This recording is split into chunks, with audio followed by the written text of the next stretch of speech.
Blizzcon 2023 World of Warcraft Speedrun Roundup. Let's go. The big expansion reveal was the War Within, but this was also accompanied by Our next 3 expansion sets. 2 more expansion reveals for an MCU-style trilogy, the World Soul Saga, which includes the expansions World of Warcraft Midnight and World of Warcraft The Last Titan. Now, this gives us a bit of an inclination of what general story arc they're moving towards over a much more expansive period of time, which is going to be good because that gives them more time to actually flesh out the stories and really make them more impactful. So I'm looking forward to that.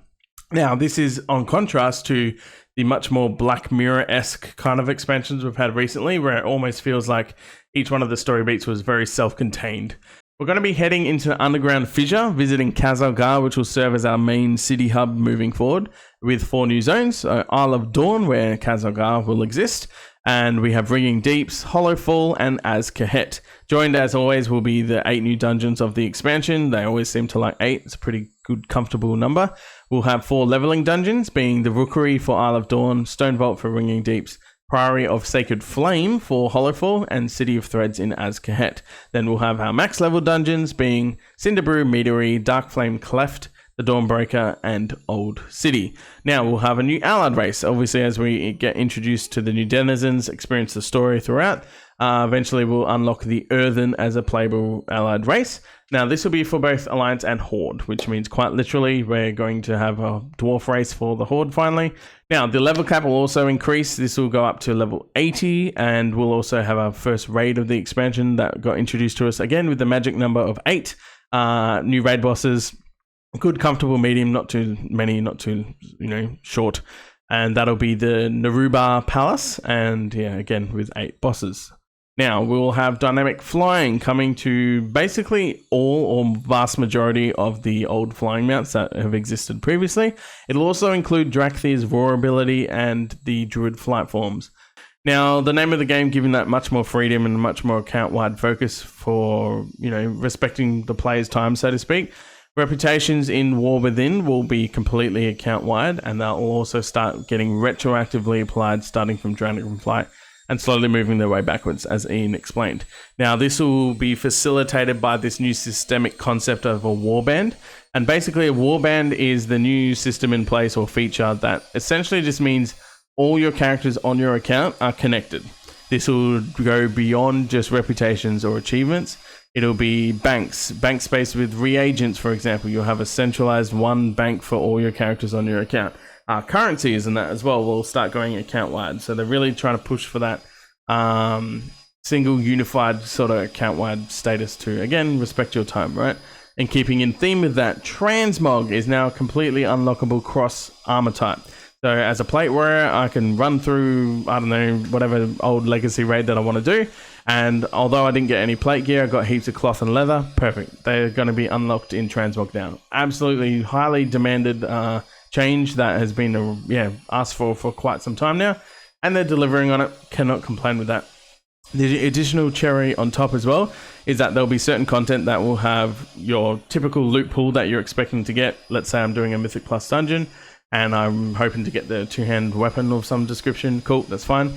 You'll also have a chance as an additional roll on personal loot that'll give you loot that is warband bound, not soul bound to your specific character, and not tradable or sellable on the auction house or anything.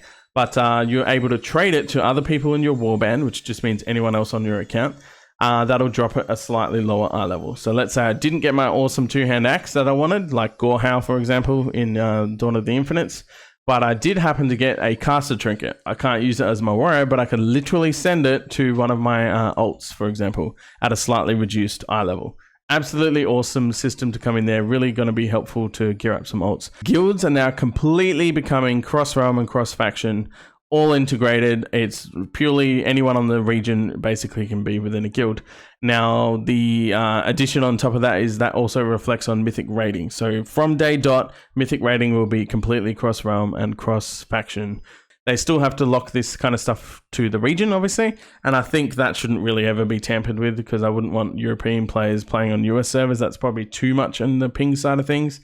Next feature we have is the hero talents. Now, this will be this new kind of concept of progressing your character in some capacity that is designed to kind of tap into deeper class fantasy. So it'll help bridge some gaps of, say, some weaknesses of a particular specialization, as well as bolster some of the strengths that are already there. And it's done in a way that will essentially link your primary specialization to a sub-specialization, sort of. Now, for example, the examples they gave that were really kind of key to and paramount to sort of understanding how this will work is that you have a protection warrior, a fury warrior, and an arms warrior. And then each one of those will be able to sort of conjoin and choose between which path of joining up with another specialization to create this kind of hero talent system. So the example given for a Fury Warrior is if I went into the protection side of things, I'll become a Mountain Thane or a Mountain King. And then if I went more towards the arms side of things, I'll become a Slayer. Now the connection point between arms and prot is a Colossus. So we already know the names of every single connection that will happen on each character. They've given us a rough outline of what that will look like, subject to change as always.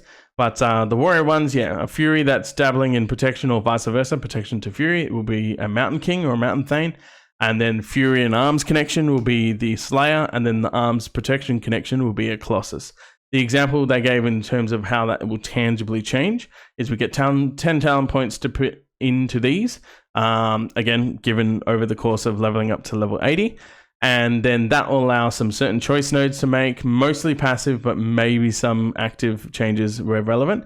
And the example they gave is as a Fury Warrior, if I become a Mountain Thane, I will then be able to turn my Stormbolt into an AoE Stormbolt. So you throw out multiple stuns as opposed to just one. Prime example of that is filling that gap where typically Fury Warriors didn't have too much in terms of group utility with an AoE stun. Next up, we have the Great Vault. So this is another big overhaul in this capacity. The PvP line's being completely removed because they didn't want people to have to keep choosing between, I got a PvP upgrade, but I kind of still want the PvE one. So now I just miss out on a PvP vault entirely. To help sort of offset this, they're going to be giving us way more conquests so we can get our conquest gear much quicker and then just actually get to the enjoying part of PvP, which typically isn't gearing up. And is much more in terms of ranking up and playing, whether you play the rated or unrated, just having the PvP fun that people want, rather than kind of being forced to choose in the Great Vault between PvE progression or PvP progression, which I think is understandable. Part and parcel of that as well, they will be replacing the PvP line with a open world line. So not only is the Mythic Dungeon line being augmented and upgraded to also include Time Walking and Heroic Dungeons, which not only will most likely be from other open world things like maybe the world bosses and things like that, but it also includes these new Delves. Now, Delves is this new system of 1 to 4 players that are completely scalable, and it's also role agnostic. So if you're a healer, you can still go in as a healer. You don't need to be doing the damage, as there'll be systems in place and like NPCs and stuff are helping you. And they're just these bite-sized bits of content that might be, a particular boss to beat, puzzles to solve, just some sort of exploration pathway that you go around.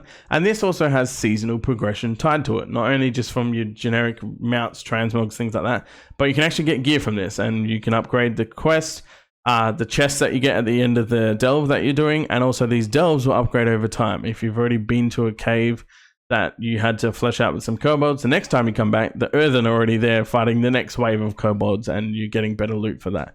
So there's full seasonal progression. This all funnels into the upgrade of the open world track within the Great Vault, and it gives that casual player base, or even just alts that you kind of just don't want to deal with the whole Mythic Plus thing. Maybe your friends aren't on, you just don't feel like dealing with pugs at the moment. You can still enjoy that solo content and be getting these seasonal rewards and seasonal progression that isn't just cosmetic. There's some power behind it as well. Very good system and change, even if some people don't interact with it entirely or engage with that particular system a lot. Is no downside to helping the people that would enjoy that content get more out of it, more bang for your buck. Now, lastly, you can all pre-order this first expansion now. It'll have its various price points as always. The Big Boy Epic Edition does have guaranteed beta access, but it also has the dirty word of 3-day head start. Now, I'll be curious to see what you guys think. I mean, the general consensus is there's a bit of an uproar on it at the moment. I don't think the 3-day head start's going to be that detrimental. I'm remembering Dragonflight launch. I was basically max level and just sort of doing world quests for a week or two straight until the season properly dropped. That, there wasn't really a head start, honestly. By 3 days, that would have meant nothing. Basically, 2 days of max level and doing a couple of world quests. Where it is relevant to at least have the discussion on, though, is materials in terms of gathering. If you're giving 3-day head start to people that obviously pay for it, and then they've sort of cornered the market in terms of I've gathered 10,000 ore over these 3 days, so now I've got that leverage to work with. You got to also remember though, this isn't nearly as impactful as it would have been back in the day, as we just simply have a region-wide material auction house, right? So there's going to be hundreds of thousands of materials all up on the auction house anyway. So it's going to stabilize much quicker. You're not going to have cornering of markets per se, because again, region-wide, I don't think that's going to be too much of an issue. It just feels a bit wrong, and the optics of it all just sounds a bit dodgy, adding a 3-day head start. But it is what it is. Who knows? I don't see them changing it, honestly, but I just don't think it's going to be as impactful as people think it will be. I'm looking forward to it. Either way, there's no way I won't be there at the 3-day head start, because I just want the new content, right? So thanks very much for watching. Bit of a brief rundown, and we have 10.2 literally tomorrow. Plenty of warrior guides and every melee spec guides are eventually coming over the next sort of 2 months at this point, right? There's 13 melee specs to go through all of them. That's my ultimate goal. It's quite a heavy challenge. I hope I can do it. We'll definitely be starting with the warrior, but I would like to get every melee spec covered in some sort of a guide fashion. So yeah, beyond that, thanks for watching, and stay tuned. Plenty of shit coming. Let's go.